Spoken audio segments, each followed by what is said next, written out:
అందరికీ నమస్కారం. ఈవేళ నాకు ఇచ్చినటువంటి టాపిక్ స్వాధ్యాయ యోగం. అందులో రెండు పదాలు ఉన్నాయి, స్వాధ్యాయ, రెండోది యోగం. యోగం అంటే కలయిక. స్వాధ్యాయం, అందులో రెండు పదాలు ఉన్నాయి, స్వ అధ్యయనం. ముందుగా మనల్ని మనం అధ్యయనం చేయాలి. అసలు మనం ఎవరు, మనకేంటి, మనమేంటి అనేది మనకు తెలియాలి. అంటే మనమేంటి, మనకేంటి అంటే పేరేంటి, ఊరేంటి, ఎక్కడుంటారు, ఏ ఊర్లో పుట్టి, ఇవి కాదు.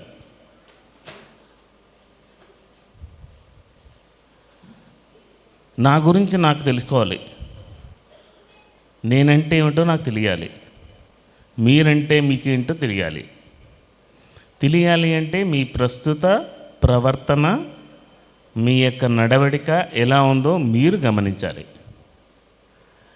మీరు రోజు పొద్దున్నే లేచిన తర్వాత పొద్దున్న నుంచి రాత్రి వరకు ఎంతోమందిని కలుస్తాం, ఎంతోమందితో ఎన్నో వ్యవహారాలు చేస్తాం, ఎంతోమందితో ఎన్నో విషయాలు మాట్లాడతాం. కొన్ని మనకు నచ్చుతాయి, కొన్ని మనకు నచ్చవు. కొంతమందితో మనం కలిసి ఉంటాం, కొంతమందితో కలవలేము. ఒక 5-6 కూర్చొని మాట్లాడుతూ ఉంటాం. ఈ 5-6లో 5 చాలా చాలా హుషారుగా, చాలా ఇన్వాల్వ్ అయిపోయి చాలా డీప్గా ఉండిపోతారు. మనం ఎందుకో చాలా అసహనంగా అక్కడ ఉండలేము, వాళ్ళతో సరిగ్గా మింగిలి పడలేము. ఇలాంటివి చాలా ఉంటాయి జీవితంలో. సో ముందు మనల్ని మనం స్టడీ చేయాలి. దానికి ఏం చేయాలంటే ప్రతిరోజు కళ్ళు రెండు మూసుకుని మీ మనోబలకం మీదకి నిన్న రోజువారీ జీవితంలో ఏమేమి జరిగాయి, దాంట్లో మీ ఇష్టాలు ఎన్ని, అయిష్టాలు ఎన్ని, మీరు మెచ్చుకున్నవన్నీ, మెచ్చుకోనివన్నీ, ఎందువల్ల మీరు మెచ్చుకోలేకపోతున్నారు, ఎందువల్ల మీరు నచ్చలేకపోతున్నారు, మీ పట్ల మీకు నచ్చకపోవడం ఏంటి, అసలు మీ యొక్క ఒరిజినల్ ఆరిజిన్ క్యారెక్టర్ ఏంటి. ఎవడో ఏదో అన్నాడని వాడే కనుక నన్ను ఇలా అని ఉండకపోతే నాకు ఈరోజు ఇలాంటి పరిస్థితి ఉండదు అని మన అహంకారాన్ని మనం చూపించుకుంటున్నామే తప్ప ఆ వ్యక్తి ఎవరో ఒక మాట వల్ల డిస్టర్బ్ అయ్యేటువంటి జీవితాన్ని మనం జీవిస్తున్నామా అని మనల్ని మనం ప్రశ్నించుకోవాలి. దీన్ని ఏమంటారంటే స్వ అధ్యాయం. మీ గురించి మీకు తెలిసిన తర్వాత కళ్ళు రెండు మూసుకుని మీ మనోబలక మీదకి నచ్చినవి నచ్చనివి తెచ్చుకోవాలి. నచ్చంది, పలానా వ్యక్తి నన్ను దూషించాడు, అది నాకు నచ్చలేదు, ఇన్సల్టింగ్గా ఉంది. అప్పుడు నేనేం చేయాలంటే, ఎందుకు నచ్చలేదు, వాడు నన్ను బాగా ఇన్సల్ట్ చేశాడని నేను పదే పదే నొచ్చుకుని మాట్లాడుతున్నానే, ఎందుకు వాడు అలా మాట్లాడాడు, వాడు అలా మాట్లాడడానికి గల కారణం ఏంటి, వాడి సంస్కారాలు ఏంటి, వాడి ఆలోచన ఏంటి, వాడి ప్రవర్తన ఏంటి. అయ్యో,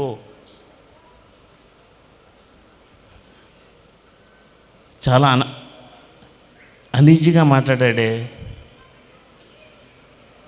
ఆయన ఇలా మాట్లాడి ఉండకూడదు అంటే ఏం చేయాలి, వాడి ఏ పరిస్థితులు ఇలా మాట్లాడాడో అలాంటి పరిస్థితులు వాడికి కలగడానికి కారణాలు ఏంటో, వాడి సంస్కారాలు ఎందుకు ఇలా ఉన్నాయో అవన్నిటిని పక్కన పెట్టి రేపటి నుంచి వాడి నోట్లోంచి మంచి వాక్కులు రావాలి అని మన దగ్గర నుంచి పాజిటివ్ వైబ్రేషన్ వాడి మీదకి పంపించామనుకోండి, రేపొద్దున్న నుంచి మనల్ని కాదు ఎవరిని కూడా కించపరచడం చేయడు. సో ఇలా మనల్ని మనం అధ్యయనం చేసుకోవాలి.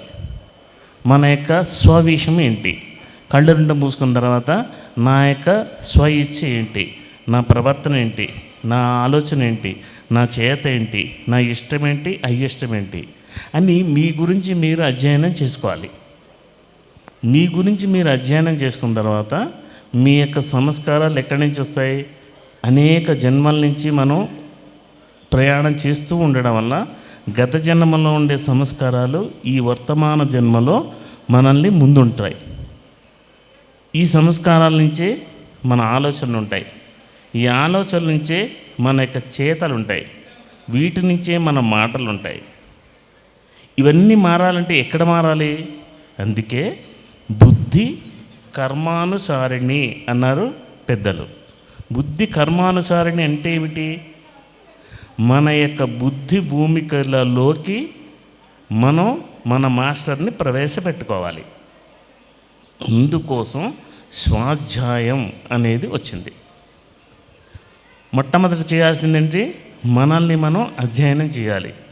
What is our character, what is our personality, మనలో ఇన్ఫీరియారిటీ కాంప్లెక్స్ ఏమి ఉన్నాయి, సుపీరియారిటీ కాంప్లెక్స్ ఏమి ఉన్నాయి, వీటినన్నిటిని అధ్యయనం చేసిన తర్వాత, ఫర్ ఎగ్జాంపుల్ ఇప్పుడు కృష్ణుడి గురించి రాసిన భవిష్యత్ అంతా కృష్ణుడిదే అన్న పుస్తకాన్ని కనుక తెరిచి మనం చదివితే ఆల్రెడీ మనకి మన యొక్క క్యారెక్టర్ గురించి తెలుసుకున్నాం, మన ప్రవర్తన గురించి తెలుసుకున్నాం. మన బుద్ధి భూమికలలోకి ఆ కృష్ణ తత్వాన్ని ప్రవేశపెట్టి ఆ గ్రంథాన్ని కనుక మనం అధ్యయనం చేయడం మొదలు పెడితే అప్పుడు ఆ కృష్ణ తత్వం గురించి కానీ ఆ కృష్ణ చైతన్యం యొక్క స్పృహ కానీ మన బుద్ధి భూమికలలోకి ప్రవేశించి మన యొక్క కర్మల్ని క్షయం చేస్తాయి. దీన్ని ఏమన్నారంటే జ్ఞానాగ్ని దగ్ధ కర్మణం. అగ్ని అంటే ఏదో మంటేసి మండిస్తారని కాదు, మనలో రగలాలి. ఒకానొక చైతన్యం మనలో రావాలి. ఏమిటి అంటే మనలో ఉండేటువంటి అజ్ఞానం బయటికి పోవాలి అంటే, మనలో ఉండేటువంటి కర్మలు తగ్గాలి అంటే మనం చేసుకోలేం, ఆ మాస్టర్ చేయగలడు. ఆ మాస్టర్ చేయాలంటే ఏం చేయాలి? ఈ బుద్ధి భూమికలలోకి ఆ మాస్టర్ని ప్రవేశపెట్టాలి. ఎప్పుడు ప్రవేశపెట్టగలుగుతాం? మన గురించి మనం పూర్తిగా తెలుసుకున్నప్పుడు. మన గురించి మనకు తెలియాలి అంటే మన గురించి మనం సిగ్గుపడకూడదు. ఫస్ట్ పాయింట్, మన గురించి మనం ఇన్సల్ట్ కాకూడదు. మనం ఎవరితోటి ఇంకోలా ఉండం, మనం మనమే, అవతలవాడే. భారతదేశంలో 750 కోట్ల జనాభా అంటే 750 కోట్ల మైండ్లు ఉన్నాయి, 750 కోట్ల ఎవల్యూషన్స్ ఉన్నాయి, 750 కోట్ల ఇండివిజువాలిటీ ఉంది. ఒక ఇండివిజువాలిటీ ఇంకొకళ్ళతో పోలి ఉంటే అక్కడ ఇద్దరు ఉండరు, ఒకళ్ళే ఉంటారు. కనుక మనలో లోపాలు చూసి మనం ఎంత సిగ్గుపడతామో మన ఎదుటివాడు కూడా వాడి లోపాలు చూసి వాడే అంత సిగ్గుపడతాడు. ఇది సిగ్గుపడాల్సింది కాదు, మనం అనేక జన్మల నుంచి క్యారీ ఫార్వర్డ్ చేస్తున్నటువంటి విషయం ఇది. దీన్ని కొంచెం షార్ప్ చేయాలి అంటే దానికోసమే కృతయుగం నుంచి వాల్మీకి మహర్షి నుంచి స్వాధ్యాయం అనేది తీసుకొచ్చారు. అప్పట్లో రామాయణం రాసిన తర్వాత తాళపత్ర గ్రంథాల్లో ఉండేవి. అందుకే మీకు ఇంటర్నెట్లో ఫోటో చూస్తే వాల్మీకి మహర్షి సరస్వతి పీఠ ఒకటి ఉంటుంది, దాని మీద పెద్ద గ్రంథం పెట్టి చదువుతూ ఉంటాడు. సో మన వ్యవహారం మనం పూర్తిగా అర్థం చేసుకోవాలి అంటే మన యొక్క వ్యక్తిత్వం పూర్తిగా మనకి తెలిసిపోవాలి. అది తెలిసిపోయి నేను ఇలా ఉన్నాను, నా పరిస్థితి ఇలా ఉంది, I have to change.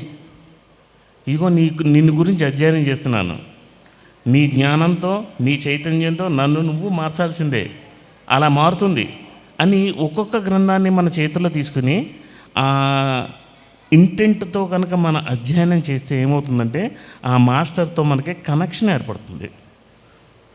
Book చదివేయడం అంటే ఏదో టైటిల్ కనిపించింది కదా ఇండెక్స్ ముందు మాట చూసేసి తెచ్చేసి చదివేయడం కాదు. ఒకసారి ఆ బుక్ చదివేయడంటే ఆ యోగి తన యొక్క ప్రభావం మన జీవితం మీద పడాలి. అప్పుడు మనలో ఉండకూడదన్నీ పోవాలి, ఉండాల్సినవి ఉండాలి. ఇది రియల్ స్వాధ్యాయం అంటే. మనకి ఉదాహరణలు ఉంటాయి. ఇప్పుడు తపస్వి మహారాజ్ బుక్ ఉంది, ఇక్కడ అన్ని స్టాల్స్లోనూ దొరుకుతుంది. 186 సంవత్సరాలు ధ్యానం చేసి బతకచ్చు అని నిరూపించినటువంటి వ్యక్తి కృష్ణదాస్ మహారాజ్. కొట్టండి. అంటే 186 సంవత్సరాలు బతికినాడు చప్పట్లు కొట్టకపోతే ఇంకెవడ కొడతారు?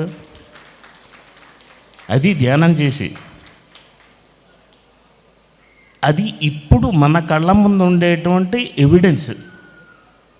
ఇప్పుడు ధ్యానం చేస్తే చిరంజీవత్వం వస్తుంది, ఎక్కువ సంవత్సరాలు బతకచ్చు అని అనేక పుస్తకాలు మన దగ్గర ఉన్నాయి.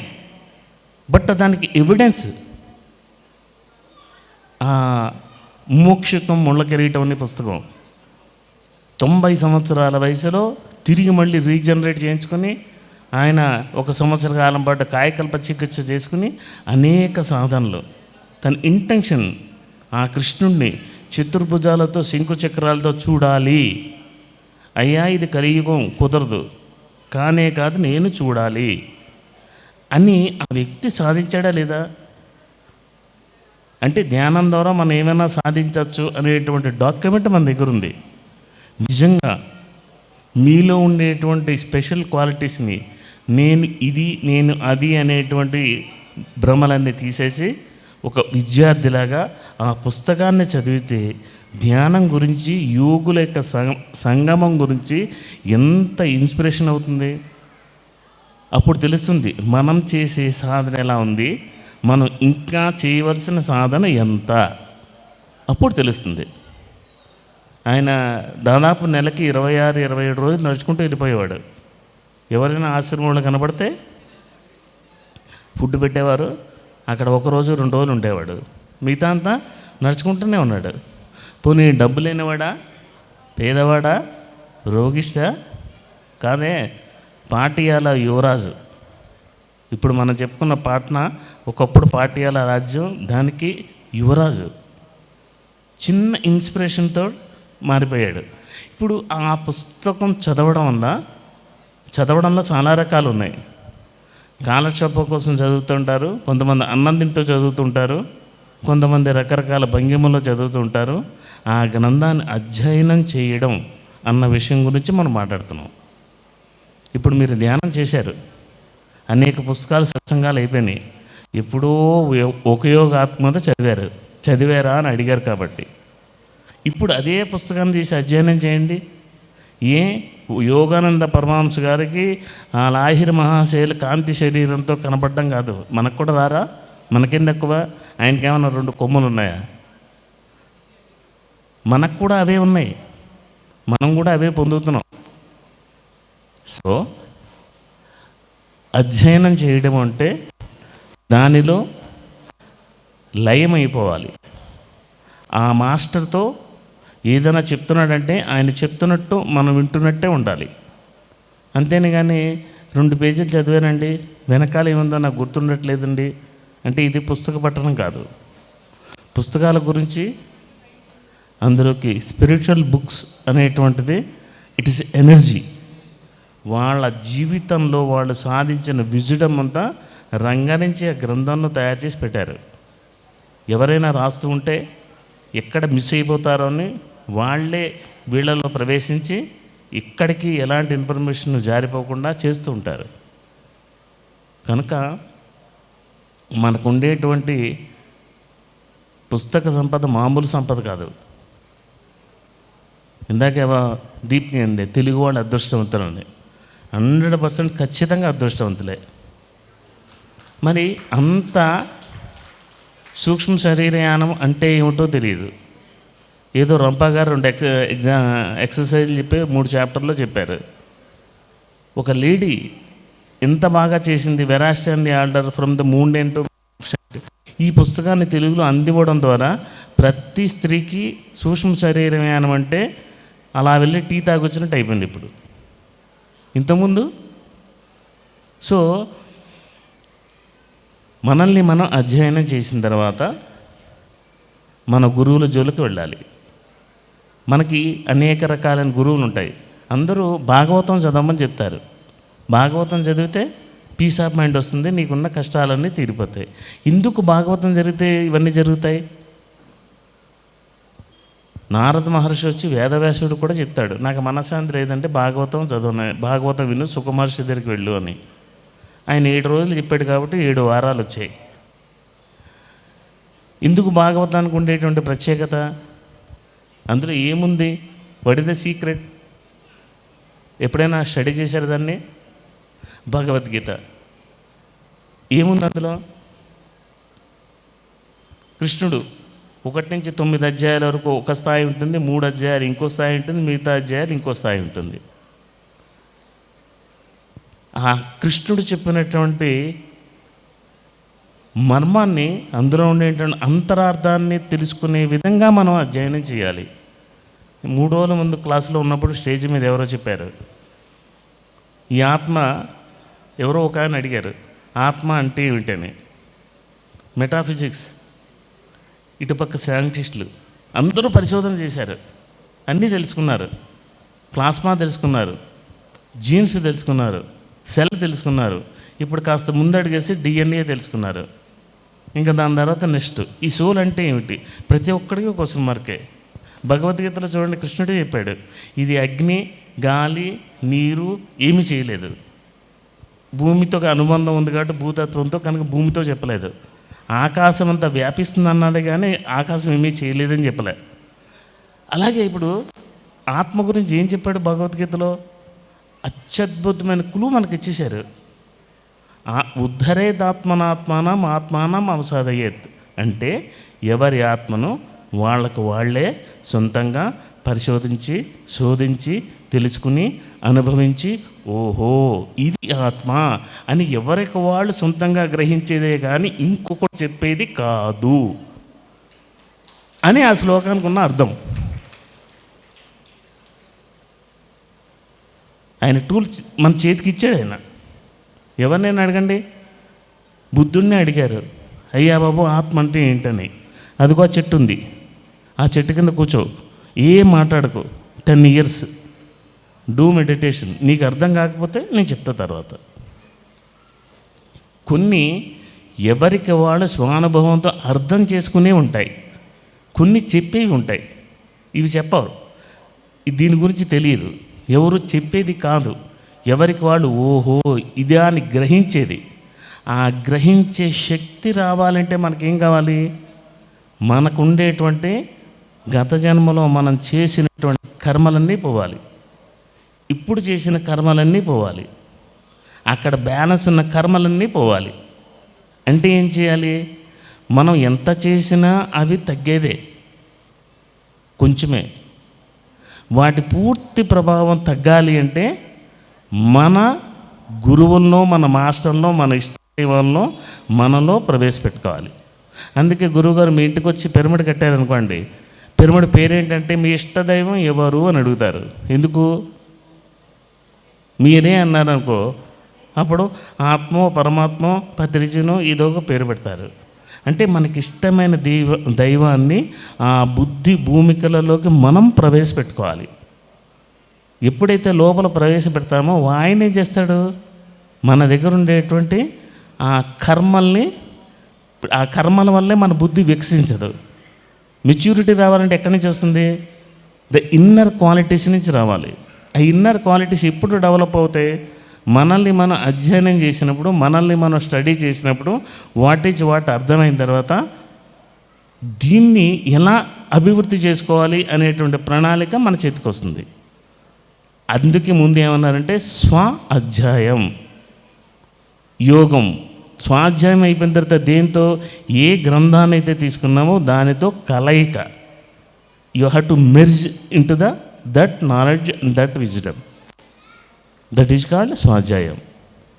సో యోగుల జీవిత చరిత్రలో మనకి అనేకం ఉన్నాయి. ఇప్పుడు మహాభారతం ఉంది, దాన్ని ఇంతకుముందు మహాభారతం అని అనలేదు.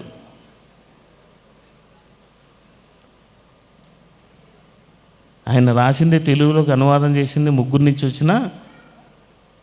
ఇందుకు మహాభారతం అంత ప్రాధాన్యత చేకూర్చింది అంటే ఏ స్థాయి వాడు చదివితే ఆ స్థాయి వాడికి ఆ జ్ఞానం అందులోంచి లభిస్తుంది. అందుకే దాన్ని పంచమ వేదం అన్నారు, మన యొక్క నిత్య సమస్యల పరిష్కారము అన్నారు. అంటే పెద్ద పెద్ద వాల్యూమ్స్ అన్నీ ఇంట్లో పెట్టేసుకుని మనం ఇవన్నీ ఎప్పుడు చదువుతామనా అని అనుకోకర్లేదు.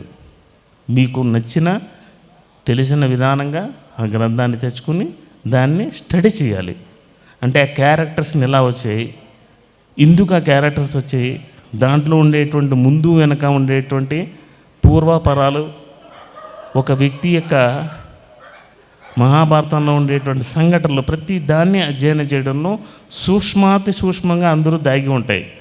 వాటిని మన యొక్క ఎంప్టీ మైండ్ తోటి తెలుసుకోగలగాలి. ఇంతకుముందు జరిగినప్పుడు చాలామంది మాస్టర్లు చెప్పారు, ధ్యానం చేస్తున్నప్పుడే నో మైండ్ తెచ్చుకోవడం కాదు, ఎప్పుడు కూడా 24 గంటలు అదే నో మైండ్ స్టేట్ తోటి ఉండాలి. అందుకే ఓషో రజనీష్ అంటాడు, మాట్లాడుతుంటే టాకింగ్ మెడిటేషన్, నడుస్తుంటే వాకింగ్ మెడిటేషన్, వ్రాస్తుంటే రైటింగ్ మెడిటేషన్, చదువుతుంటే రీడింగ్ మెడిటేషన్, పని చేస్తుంటే వర్క్ మెడిటేషన్. ఏ పని చేసినా ఆ ధ్యాన స్పృహలో చేయాలి. అందుకే అంటారు దివ్యోన్మాదం అనేది తెచ్చుకోవాలి. ఆ దివ్యోన్మాదంతో ఎప్పుడూ నువ్వు సంచరిస్తూ ఉండాలి అని. కుర్తాళం పీఠాధిపతి సిద్ధేశ్వరానంద భారతీ స్వామి గారు ఒక వీడియో చెప్పారు. అందులో దివ్యోన్మాదం అంటే ఏమిటో మనకి తమిళ దేశంలో ఉండేటువంటి సదాశివ బ్రహ్మేంద్ర యోగి పేరు విన్నారా? పిపరే రామరసం లాంటి కీర్తనలన్నీ రాసినటువంటి గొప్ప మహాయోగి. ఆయన రోడ్ నెంబర్ వెళ్తుంటే అన్కాన్షియస్గా వెళ్ళిపోతూ ఉండేవాడంట. ఎందుకంటే జాస్ అంతా అక్కడే ఉండేది, ఇక్కడ ఉండేది కాదు.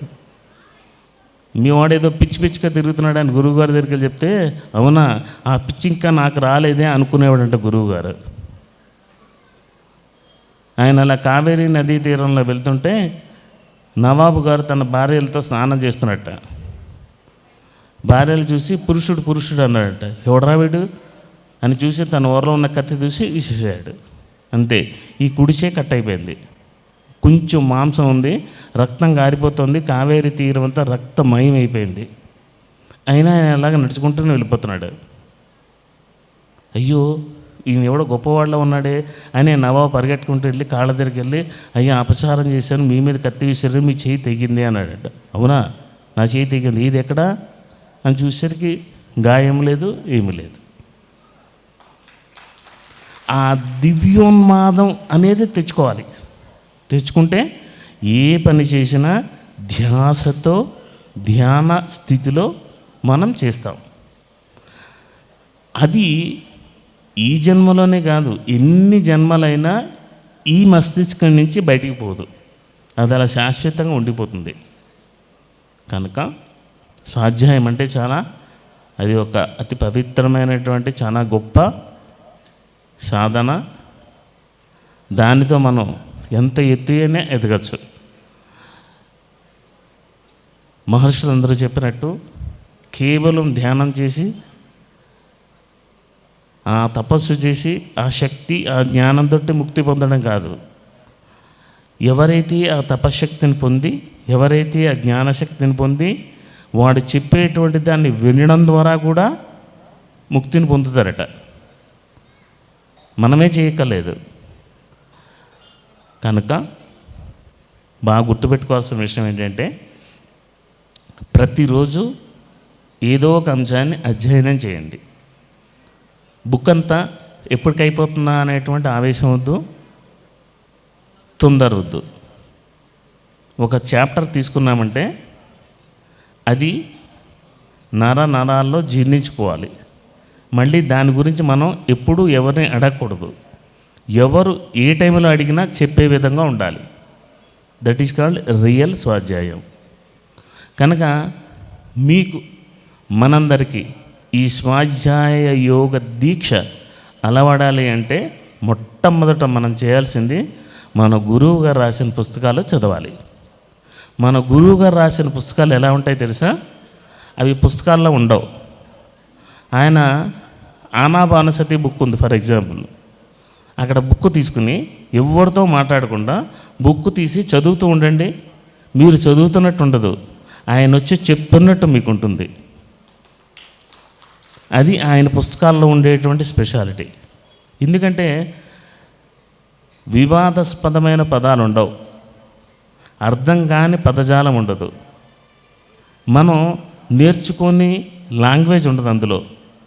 ఆయన రాసే ప్రతి లైను ప్రతి పదము సామాన్య పామర జనాన్ని దృష్టిలో పెట్టుకొని రాస్తారు.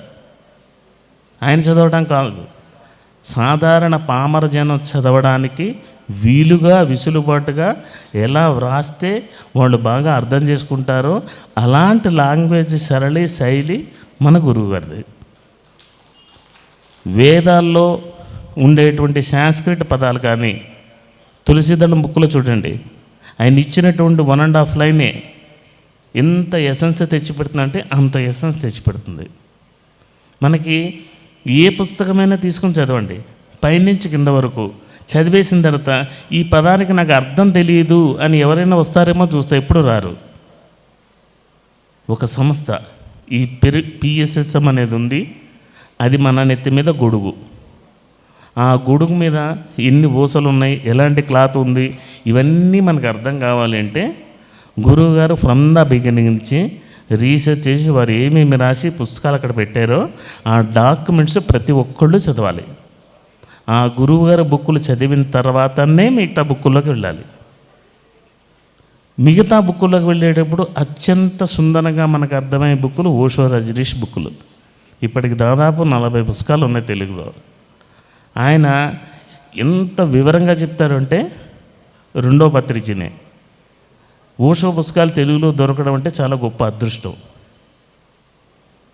మరి జ్ఞాన జగత్ మ్యాగజైన్లో సర్వేష్ కానీ ఓషో మెలవైనా సెంటర్ వాళ్ళు కానీ చాలా కృషి చేసి అన్ని పుస్తకాలు మనకు అందుబాటులో ఉంచారు. స్పిరిచువల్ సైన్స్, ఆ మెటాఫిజిక్స్ అనేది అలా అర్థం కావాలంటే లోప్సాంగ్ రాంప చూడండి. ఒక్క మరణాలు నేను మీరు పుస్తకం చదివితే ఎంత విజ్ఞానం వచ్చేస్తుందో మనకి. సో ఫస్ట్ గురువుగారు రాసిన పుస్తకాలు చదవండి, ఆయన రాసిన సందేశాలు చదవండి. అందుకే ధ్యాన జగత్ మ్యాగజైన్ వచ్చిందంటే ప్రతి ఒక్కళ్ళు సార్ మెసేజ్ దగ్గరికి వెళ్తారు, ఏమి రాశారా అని. 1-2 సార్లు మీద నుంచి పై వరకు చూస్తే ఎంత స్పష్టంగా ఎంత క్లియర్గా ఉంటాయో. ఈరోజు పొద్దున చూడండి, నేర్చుకోవడం గురించి నేర్చుకోవాలి. ఆ పదం విన్నారు ఎప్పుడైనా? ఎంత ఈజీగా అర్థమైపోయింది అసలు. ఏం నేర్చుకుంటాం తర్వాత నేర్చుకోవడం గురించి నేర్చుకోవాలి. ఎన్ని రకాలు నేర్చుకోవాలి ఉన్నాయి? ఒక 7 చెప్పారు. అందులో ఇలా చెప్పారు, ఏంటంటే నాకు అర్థం కాలేదని ఎప్పుడైనా మీకు డౌట్ వచ్చిందా? అంత సరళమైన తరళమైన పదజాలం పత్రిజీ యొక్క ప్రత్యేకత. కనుక ప్రతిదీ కూడా వారు రాసినవన్నీ చదవాలి. ఇట్ ఈస్ ఎ రెస్పాన్సిబిలిటీ కాదు, డ్యూటీ కాదు, చదవాలంతే. Because of pyramid master. ఆ బుక్స్ అన్నీ అయిపోయిన తర్వాత మనం స్వయంగా అనువాదం చేసుకునేటువంటి గ్రంథాలు. దాని తర్వాత మన గురువుగారు సూచించిన ఇతర గురువుల యొక్క ప్రబోధాలు. వీటన్నిటి వల్ల ఏంటంటే మన యొక్క చైతన్యం పరిధి విస్తరించుకుంటాం. You have to understand. మన గురించే కాదు, అవతల వాళ్ళ గురించి కూడా మనకి అర్థమవుతుంది. ఈ తపస్వాధ్యాయ ఈశ్వర ప్రణిధాన క్రియాయోగ అన్న దాంట్లో కూడా కపిల్ మహర్షి సాంఖ్యయోగంలో చెప్పింది కూడా తపస్సు ఎంతో, స్వాధ్యాయం అంతా, సజ్జన సాంగత్యం కూడా అంతా. సజ్జన సాంగత్యం మీకు తెలిసిందే, ఒకళ్ళ అనుభవాలను ఒకళ్ళు పంచుకోవడం. ఒకళ్ళ అనుభవాలను ఒకళ్ళు పంచుకోవడం అంటే ఏంటి? ఆ అనుభవం, అలాంటి అనుభవాలు తెచ్చుకోవాల్సిన అవసరం మనకు ఉండదు. ఎందుకంటే ఒక్కొక్క మనిషి యొక్క ఎవాల్యుయేషను, ఆయనకి కనెక్ట్ అయిన మాస్టర్ల ప్రకారం ఒక్కొక్కరికి ఒక్కోలాంటి అనుభవం వస్తుంది. ఆ అనుభవాన్ని మనం ఎప్పుడైతే వింటామో, ఆ జ్ఞానం ఎప్పుడైతే మనకు వస్తుందో, అలాంటి అనుభవాల కోసం మన ధ్యాన శక్తిని, సమయాన్ని ఉపయోగించాల్సిన అవసరం ఉండదు. అందుకోసం సజ్జన సాంగత్యం చేయాలి, స్వాధ్యాయం. అలాగే ఈ భూమి మీద కొన్ని 100 మంది యోగీశ్వరులు పుట్టి శరీరాన్ని విడిచిపెట్టి వెళ్ళిపోయారు. ఒక్కొక్కళ్ళు ఒక ధర్మాన్ని, ఒక సత్యాన్ని, వాళ్ళకి అనుభవాన్ని ఆవిష్కరణ చేసి గ్రంథాల రూపంలో ఇక్కడ విడిచిపెట్టి వెళ్ళిపోయారు.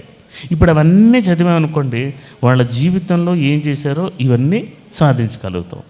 3వది తపస్సు. అంటే ఈ ధ్యానం అనేది చాలా కంపల్సరీ. అంటే కళ్ళు 2 మూసుకొని కూర్చోవడం అంటే, ఓ గౌతమ బుద్ధుడు ఎలా ధ్యానం చేసి ఏమేమి సాధించాడు అనేది మన కళ్ళ ముందు పెట్టుకుంటే ఆ లక్ష్యం ఏమిటో మనకి స్ఫురిస్తుంది. తొలి జాము నుంచి చివరి జాము వరకు 70 జన్మలు చూసుకున్నాడు ఆయన. ఒకరోజు మలేషియాలో కోలాలంపూర్ సిటీలో కారులో వెళ్తున్నాం. ఒక చైనా మాస్టర్ డ్రైవ్ చేస్తూ ఉన్నారు. ఆయన మెడిటేషన్ గురించి చెప్తూ ఉన్నారు. అప్పుడు పత్రిజీని ఒక ప్రశ్న అడిగారు, సార్ ధ్యానం చేస్తే ఏమొస్తుంది సార్ అని. అప్పుడు పత్రిజీ ఇచ్చిన ఆన్సర్ ఏంటో తెలుసా? నువ్వు 40 రోజులు 20 రోజులు 21 రోజులు దీక్షగా నువ్వు ధ్యాన సాధన చేస్తే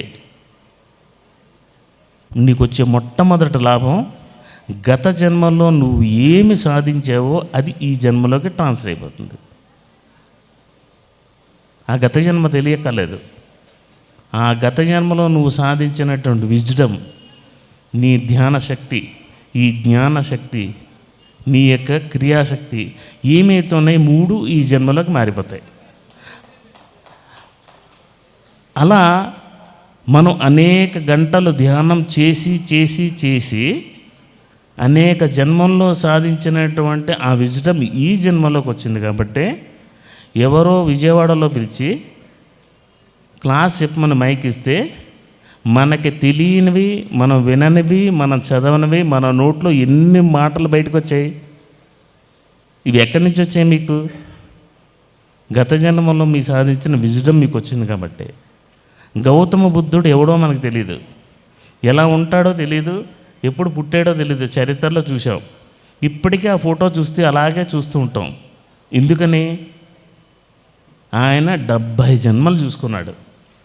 అంటే 70 జన్మలలో ఆయన సాధించిన విజ్డమ్ అంతా ఒక జన్మలోకి వచ్చేసింది. ఆయన నోరు విప్పి మాట్లాడితే 70 జన్మల అనుభవంతో కూడిన ప్రబోధాలు బయటకు వచ్చాయి. కాబట్టి ప్రపంచం మొత్తానికి గురువైపోయాడు గౌతమ బుద్ధుడు. సో ధ్యానం ద్వారా మనం అధ్యయనం చేసేది ఇది. సో స్వాధ్యాయం అంటే మళ్ళీ చెప్పుకుందాం, మనల్ని మనం అధ్యయనం చేయడం, తర్వాత యోగుల జీవితాల్ని, జీవిత చరిత్రని అధ్యయనం చేయడం, విశేషంగా సజ్జన సాంగత్యం చేయడం, ఇవన్నీ కూడి ఇందులోకి వస్తాయి.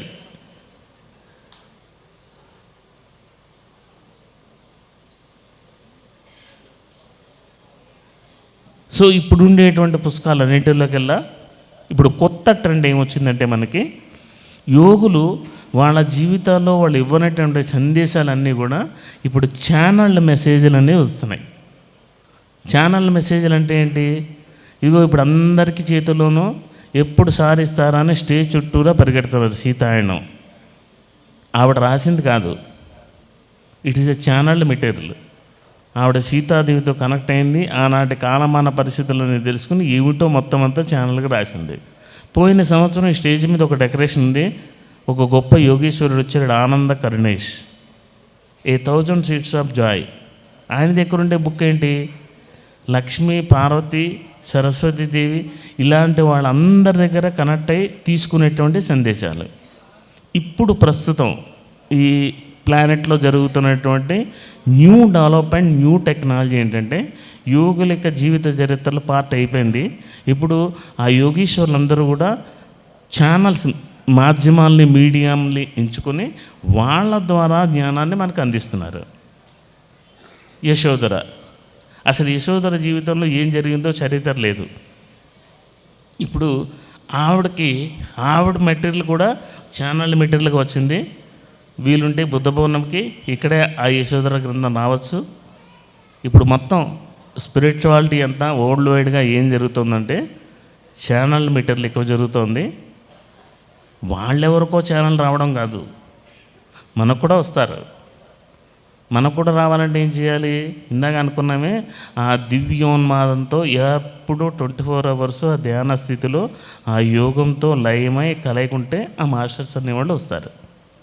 వచ్చారు అంటే వాళ్ళు మనల్ని ఏదోటి ఉపయోగించుకుంటారు, మన మైండ్ని ఉపయోగించుకుంటారు, మనం వ్రాసే చేతినైనా ఉపయోగించుకుంటారు, వాళ్ళ సందేశాన్ని ఇచ్చి వెళ్ళిపోతుంటారు.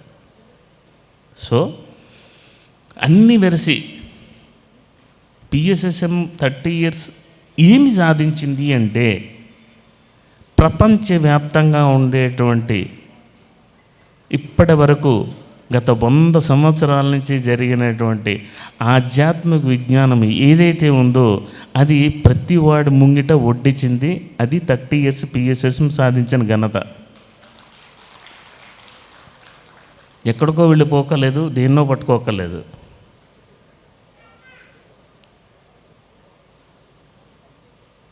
అన్నీ మన దగ్గరికి వచ్చాయి.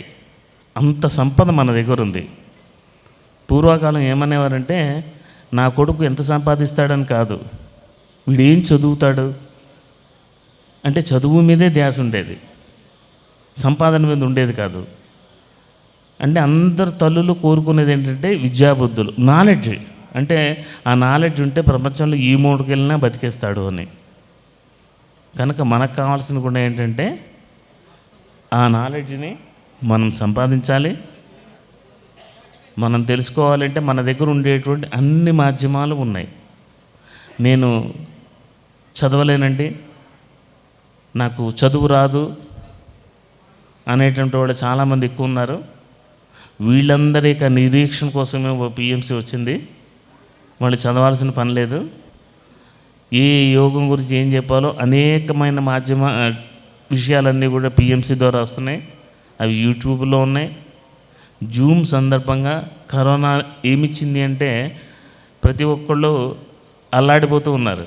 హాలిడే ఒకరోజే, ఆ ఒక్కరోజు ఆదివారం సరిపోవట్లేదు కాబట్టి ఎక్కువ హాలిడేస్ ఇవ్వాలని ఆ నేచర్ అనుకుందేమో. ఓ 7-8 నెలలు సెలవులు ఇచ్చేసింది అందరికీ. ఆ 7-8 నెలలు ఏం చేశారంటే ఎవరు తెలియని వాళ్ళు ఉపయోగించుకున్నారు. ఎవరు ఎలా ఎదగాలో, ఎవరు ఏ జ్ఞానాన్ని సంపాదించాలో, తనతో తాను కూడి ఉంటే తాను ఎలా ఉన్నతంగా ఎదుగుతాడో ఈ 7 నెలల్లో అందరూ అధ్యయనం చేశారు, ప్రాక్టీస్ చేశారు, ఎంతో సాధించారు. సో ఇప్పుడు హాలిడే మజా ఏంటో తెలిసింది. అలాగే హాలిడేస్ యొక్క బోర్ కూడా కొట్టేసింది అనుకోండి. ఎప్పుడు బయటకు వెళ్తామా అన్నంత కసి కూడా వచ్చేసింది అందరికీ. ఇందుకు ఈ 7 నెలల హాలిడే ఏంటంటే we have to study our self. మన ఇంట్లో కూర్చొని బయటకు వెళ్ళడానికి ఏమీ లేదు. ఎంతసేపు 3 రోజులు 4 రోజులు టీవీ చూస్తాం, ఏదో తిరిగేస్తాం. తర్వాత ఏం చేస్తాం, ఖాళీగా కూర్చుని ఎక్కడికో వెళ్ళే చేస మన మీదకి వస్తుంది. Then you have to understand మనకేం ఎబిలిటీ ఉంది, మనకేం టాలెంట్ ఉంది అని ప్రతి ఒక్కళ్ళు ఆలోచించి ఎవరికి తెలిసిన ప్రజ్ఞని వాళ్ళు ఈ వాక్కు ద్వారా ఉపయోగించడం మొదలుపెట్టారు. ప్రపంచ నలుమూలలకి ఈ జ్ఞానాన్ని అంతా పనిచేయడం జరిగింది. This is called one kind of స్వాధ్యాయ యోగం. కూడా మనమే పుస్తకాలు చదవక్కలేదు. మనకి జూమ్లో చెప్పిన వాళ్ళందరూ కూడా అనేక గ్రంథాలను అధ్యయనం చేసి వాళ్ళ యొక్క తెలివితేటలను కూడా అందులో పెట్టి వాళ్ళ యొక్క ప్రజ్ఞా పాఠవాళ్ళతో ఇచ్చినటువంటి ఆ క్లాసును వినడం ద్వారా వాళ్ళు జీవితకాలంలో చేసిన పరిశోధన మనం చేయక్కలేకుండా చాలా సింపుల్గా సంపాదించేసాం.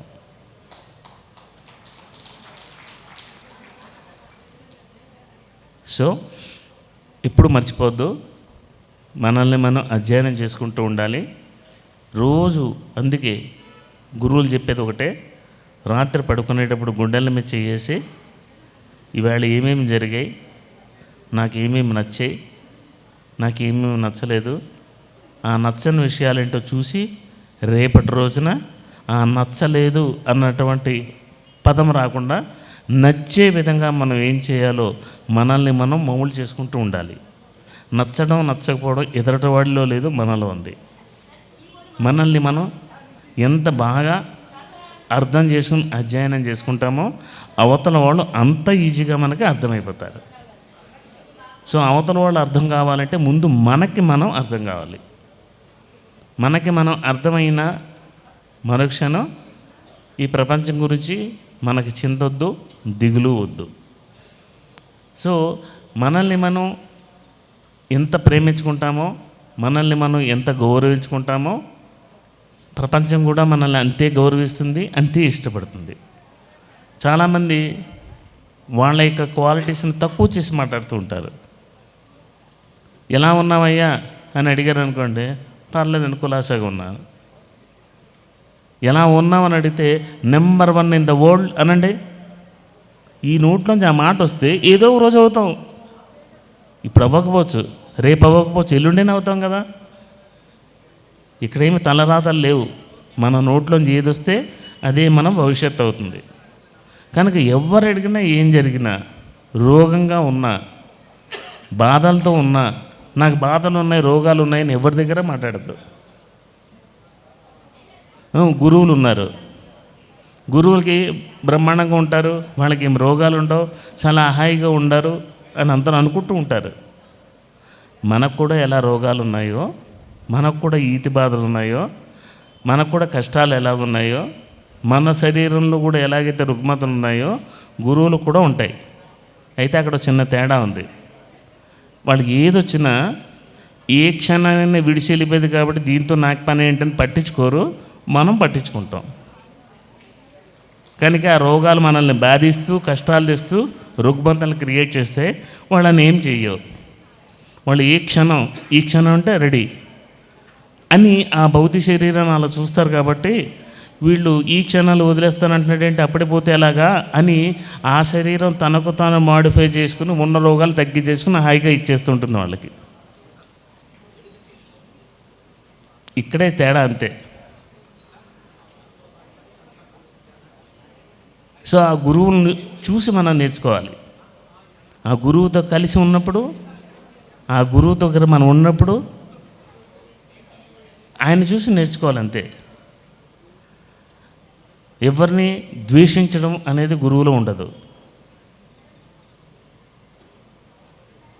వాళ్ళకి తెలుసు ఎవరినైనా ద్వేషించడం అంటే, దేన్నైనా ద్వేషించడం అంటే నన్ను నేను ద్వేషించుకోవడమే అని. కానీ రోజు మొత్తం మీద మనం ఎంతమందిని ద్వేషిస్తూ ఉంటాం, ఎంతమందిని తిరస్కరిస్తూ ఉంటాం. అంటే ఎక్కడో మూలలో మన మీద మనకి కోపం లేకపోతే, ద్వేషం లేకపోతే అది ఇతరుల మీద వ్యక్తం చేయలేం. అది లోపల ఉంది. ఆ లోపల ఉన్నదాన్ని బయటకు తీయడమే మన మీద మనం చేసుకునే స్వ అధ్యాయం.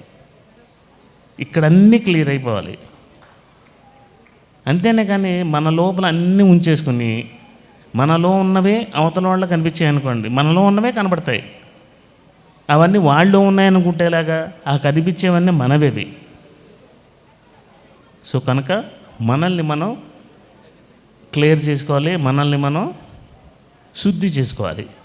ఆ శుద్ధి చేసుకోవడమే ప్రతిరోజు మనం చేసేటువంటి ధ్యానం. అందుకే ఈ సామూహిక ధ్యానాలు ఎందుకు పెట్టారు ఇక్కడ? ఇలాంటి సామూహిక ధ్యానాల్లో ఎక్కువ శుద్ధి అనేది జరుగుతుంది. మన సామర్థ్యం సరిపోకపోవచ్చు, మన కెపాసిటీ మనకు సరిపోకపోవచ్చు.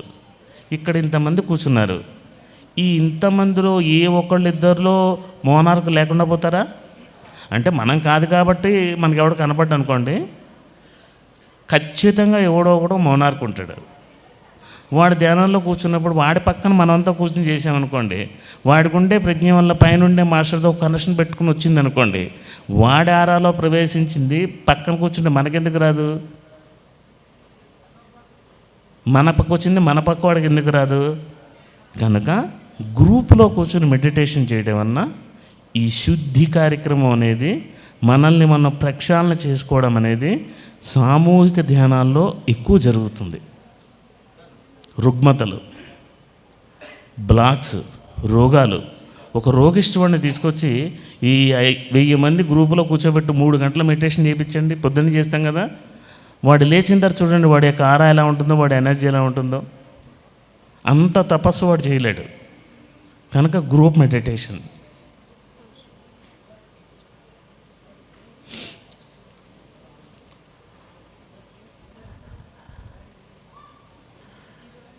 ఫైనల్గా మనకి కలిసినటువంటి గురువులు ఎంతోమంది ఉన్నారు. వారు రీసెర్చ్ చేసిన గ్రంథాలు ఎన్నో ఉన్నాయి. అవన్నీ చదవండి, అనేక విషయాలు తెలుసుకుంటాం మనం.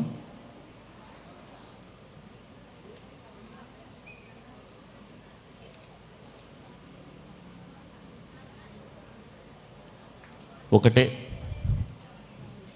నేను అందరికీ పదే చెప్తూ ఉంటాను, నాకు బాగా అర్థమైంది, నాకు నచ్చింది, నాకు మెచ్చింది ఏమిటంటే, మొట్టమొదటి రోజు నేను సార్ దగ్గరికి వచ్చినప్పుడు ఎంత మూర్ఖంగా ఉండేవాడినో, ఎంత ఈడేట్గా ఉండేవాడినో నాకు తెలుసు. అవేమీ నన్ను చూడలేదు ఆయన. ఇలా చిట్టుకేసి పిలిచి పక్కన కూర్చోబెట్టుకున్నారు అప్పటి నుంచి ఇప్పటి వరకు.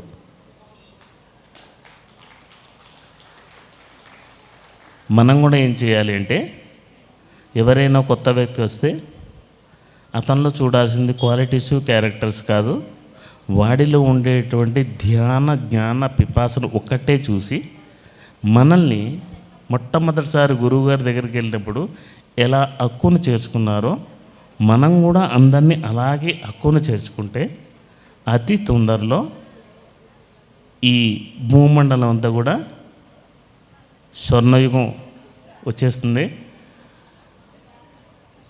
నాన్ వైలెన్స్ అన్నదానికి మహాత్మా గాంధీ గారు ఏం చెప్తారంటే, శాకాహారంగా ఉండేవాడిని నువ్వు ప్రేమించక్కర్లేదు, మంచివాడిని నువ్వు ప్రేమించక్కర్లేదు, నువ్వు లైక్ చేయాల్సింది, ఇష్టపడాల్సింది నీ శత్రువుని, ఇక్కడ చెడ్డవాళ్ళని, వాళ్ళని దగ్గర తీసుకుని మచ్చిక చేసుకుంటే మన మంచి ప్రభావంతో వాళ్ళల్లో ఉండేటువంటి చీడంతా పోతుంది. This is called non violence. కనుక ఎక్కడైతే సరిలేదో, ఎవరైతే సరిలేరో వాళ్ళని మనతో కూడి పెట్టేసుకున్నాం అనుకోండి, ఆ ఆలోచన ప్రభావం, మన ఆరా ప్రభావంతో మనం ఎలా మారేమో వాళ్ళు కూడా అలాగే మారుతారు. అతి తొందరలోనే మానవ కళ్యాణం మన చేతుల మీదుగా జరగాల్సి ఉంది. కాబట్టే ఈ టైంలో ఇప్పుడు ఇక్కడ పిఎస్ఎస్ఎంలో మన గురువుగారి దగ్గర మనం ఉన్నాం. అందుకు మన అంత గొప్ప అదృష్టవంతుడు, గర్వపడేవాడు, ధన్యుడు, మోక్షజీవి ఎవడైనా ఉన్నాడంటే మన పెరమణ మాస్టర్లమే. Thank you very much.